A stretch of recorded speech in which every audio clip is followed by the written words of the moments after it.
અલ જઝીરાના પત્રકારની હત્યા. નમસ્કાર, સ્વાગત છે આપનું આરબી ન્યૂઝના ટોપ સમાચારમાં. હું અશ્વિન રાઠોડ. અલ જઝીરાના પત્રકાર તરીકે ઓળખાતા હમાસના આતંકવાદી મોહમ્મદ વશાની હત્યા. ઇઝરાયલ.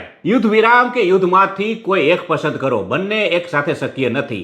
લેબનોન હુમલા પર ઈરાનની અમેરિકાને ચેતવણી. ભૂતપૂર્વ યુએસ આર્મી અધિકારીનું એક નિવેદન પાકિસ્તાનને લઈને સામે આવ્યું છે. તેમણે કહ્યું છે કે પાકિસ્તાન સાથે કામ કરવું એટલે ખિસ્સા કાતરુને આપણું પાકીટ પકડવા દેવું એના જેવું છે. એક અહેવાલ અનુસાર રશિયા એશિયાના દેશોને 40% ડિસ્કાઉન્ટ સાથે એલએનજી ઓફર કરે છે. આસારામના પુત્ર નારાયણ સાઈનની છૂટાછેડાની અરજી મંજૂર કરવામાં આવી છે, જેમાં તેમને પત્નીને ભરણ પોષણ તરીકે 2 કરોડ રૂપિયા ચૂકવવા પડશે.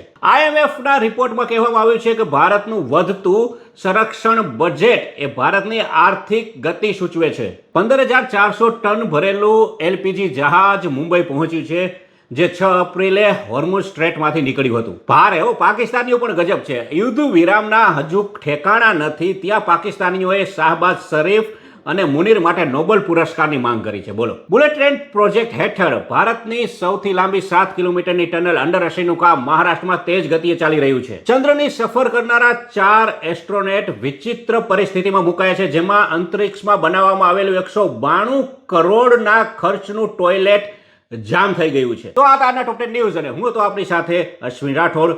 જય હિન્દ, જય ભારત.